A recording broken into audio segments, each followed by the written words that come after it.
I am someone who is absolutely terrible in waiting rooms. When you go to the doctor and you are asked to just take a seat and they'll be right with you, I really get impatient, and I get impatient fast. I don't know if anybody else here is like that. So recently, I've had a few experiences of being in waiting rooms, sometimes for a very long time, because at the beginning of September, my son Emmett, who is 6, broke his arm, and he had his arm in a cast.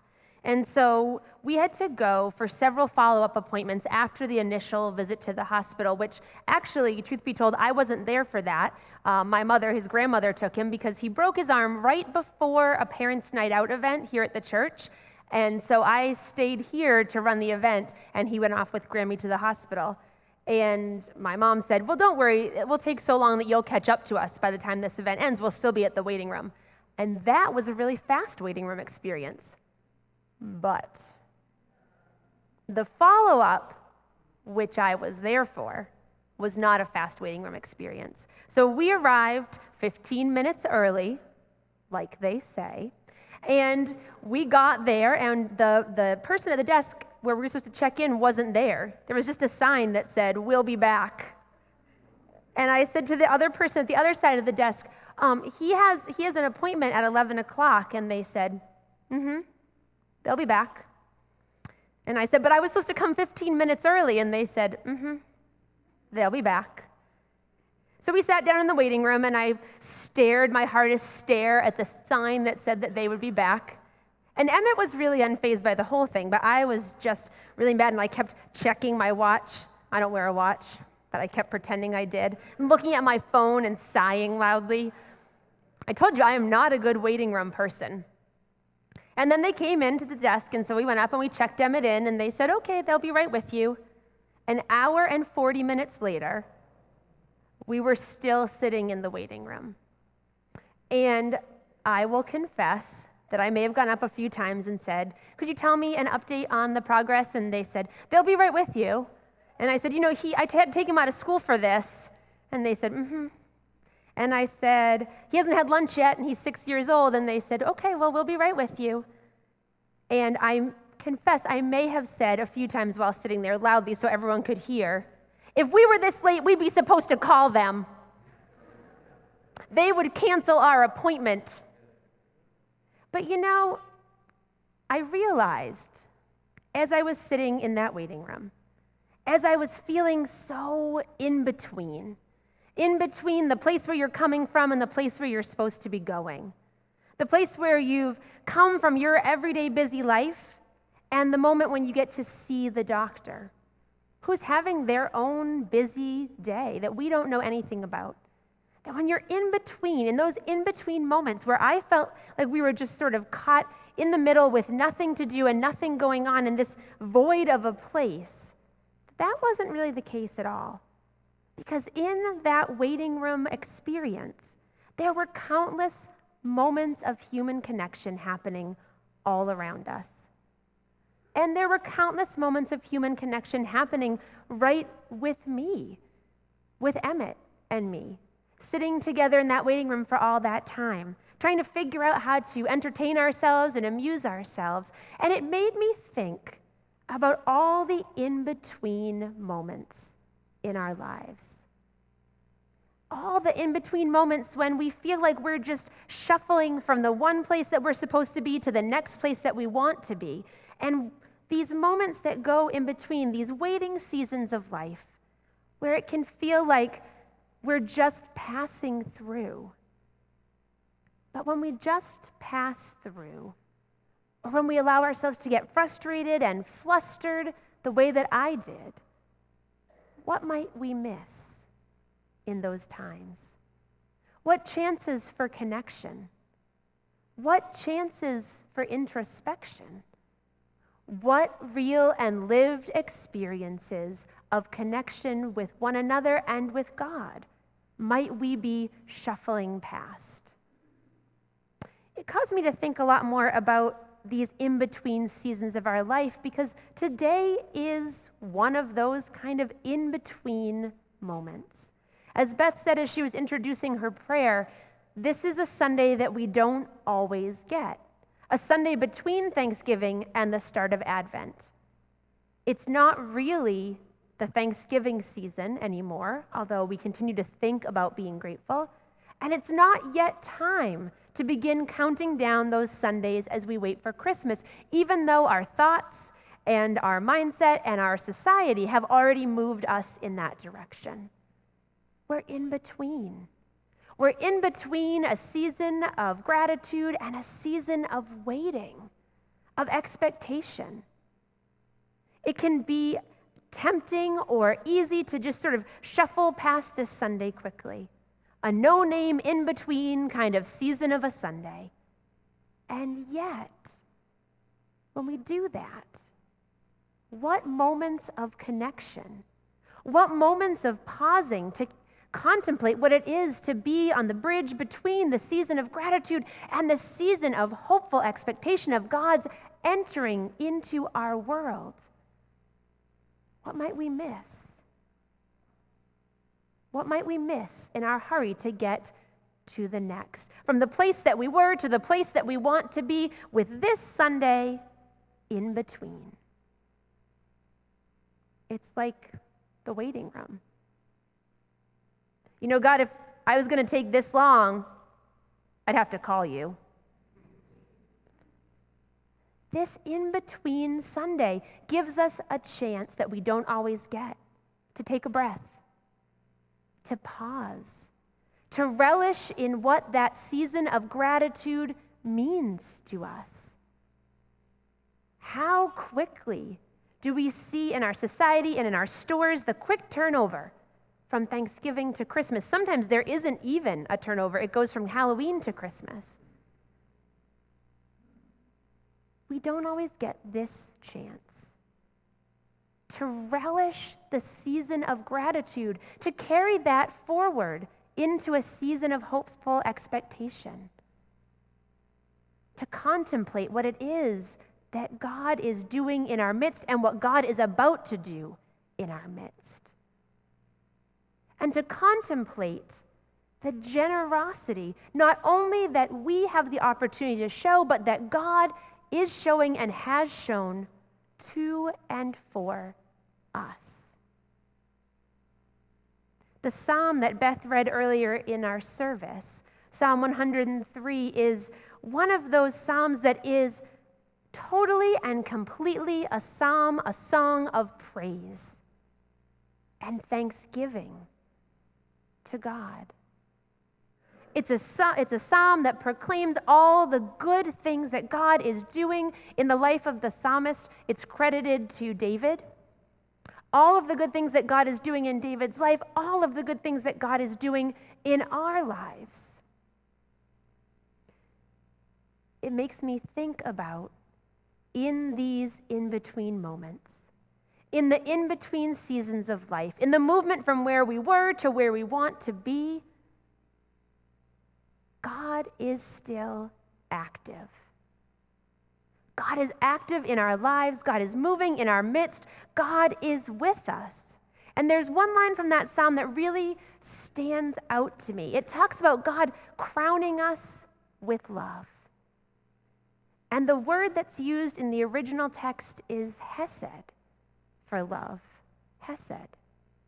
It's a type of love that is not just familial love or kind love. It's a loyal and steadfast kind of love. The term hesed is a way of capturing, and was a way for people to capture in the original Hebrew, a type of enduring, loyal, unending love and abiding with another person.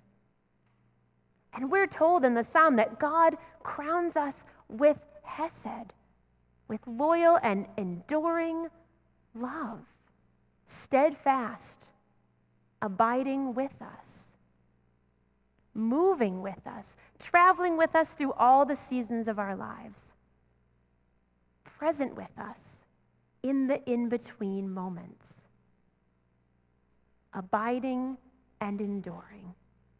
God's love, God's hesed is with us, even when we don't sense it, even when we're not aware of it, even when we're not thinking about it, even when we're getting flustered, frustrated, angry, even when we are tired and weary, even when we are looking right past the moment we're in to the next moment that we have to accomplish. You see, the season of generosity and gratitude that we've just been contemplating is about our generosity. But it's also a chance for us to think about the generosity that God shows to us every day, pouring out that unending love, enduring with us, granting us these surprising moments of pause, these in-between moments, maybe surprising us with in-between moments we don't even expect, opening our eyes, our hearts, and our minds when we're in the waiting room, or stuck on a train, or late for an appointment, or sitting in our car in traffic. All those moments where we feel our bodies begin to tighten and the stress begin to enter. Maybe you don't have those moments. I have them a lot. I start to feel the back of my shoulders and my neck tighten up, and I start to clench the steering wheel tighter, or drum on it impatiently, or make snarky comments in the waiting room that I'm not proud of later. But in those in-between moments, if we can take a breath, if we can pause, we'll sense that generosity of God still moving with us, that hesed, that enduring love with us every moment, gifting us with chances for connection with God and with one another. As I was thinking about waiting room experiences, I came across a documentary that's some years old now, but it's called The Waiting Room. And it was created by a director whose name is Peter Nix. And he began this project with some other filmmakers involved, and he wanted to tell a story about a particular hospital waiting room that he knew of. It's the Oakland Highland Hospital in California. And his wife had worked there as a speech pathologist. But she would come home and tell him these incredible stories of the waiting room there, in part because this hospital tended to be one where a lot of uninsured or underinsured people would end up. And so she would talk about their stories and what those stories had meant to her. The stories that were often passed over or glossed over, or people would make assumptions about the kind of people who ended up at this hospital. But she would tell her husband about the stories that they had to tell and the reminder that it always gave her that we are more alike than we are different. When she paused in that waiting room to hear their stories, she was gifted with these moments of connection, of the divine spark in those people waiting, meeting the divine spark in her. So initially, her husband set out to make this story, and he said that they had planned to make this documentary, and sort of, as he put it, the obvious issue that the documentary might be going after would be the need for universal health care. But he said, I didn't want to tell it as an issue documentary. I wanted to tell it as a story. I wanted to let the stories speak. And as he began to work on the project, then suddenly the other filmmakers involved got a big break, and a project they'd wanted to make for years suddenly came through, and so they sort of abandoned the storytelling project about the waiting room. And he decided, Peter Nix, that he didn't want to abandon the story. So he fundraised, and he took ownership for the project, and he was able to raise enough money to do the project on his own. And he told people that he wanted to do it as a storytelling process. So he set up a website and used social media and allowed people to meet with him in person or to send him their stories. And what came out of it was a documentary that, yes, raised questions about the issue of needing universal health care and healthcare reform, but it did it through stories. The director said that what really comes through when he saw his finished product was the reality that we're all bound up in this together. Those of us who are well-insured or moderately insured, underinsured, or not insured at all. We're bound up in this together. Those human connections between us mean that we are traveling this journey together. That God has created this journey with a whole eclectic mix of us, and we are in it together. I think that's what David's reality was. When he wrote those Psalms, David knew that he was in it with all of God's people.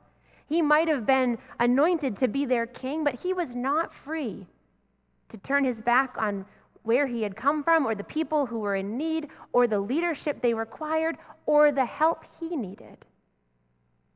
We're bound up in this together. The doctors, the nurses, even the receptionist who put up the sign that said she would be back later when I was in that waiting room with Emmett, I'm not free to detach myself from them in anger or frustration. They have their own day and their own story that I didn't even know that day. And I am not free to abandon the journey or to walk away. We're bound up in this together. In the in-between moments, in the waiting room times, in the stressful moments, in the traffic, in the stuck trains, in the frustration, in the puzzles that we muddle out together,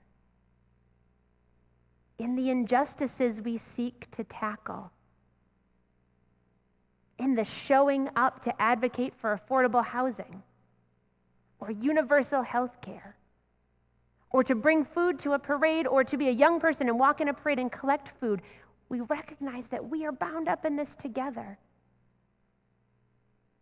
because of the season of generosity that we share, because of the fact that God was born into the world and that we live in hopeful expectation that we will be able to bring God's presence ever nearer, to build God's reign of peace and love ever more strong. And in these in-between moments where we pause on our way from one season to the next, we are invited to stop, to open our hearts and our minds to one another and to God, to celebrate God's love that endures with us, to gather our strength for the journey ahead, and to recommit ourselves to the work of traveling the journey together. What a gift these in-between moments can be. So together, let us continue the journey from one season to the next, opening our hearts and our minds, welcoming that enduring love of God that strengthens us, allowing us to set our feet to the path. May we go forward together on the journey. Amen.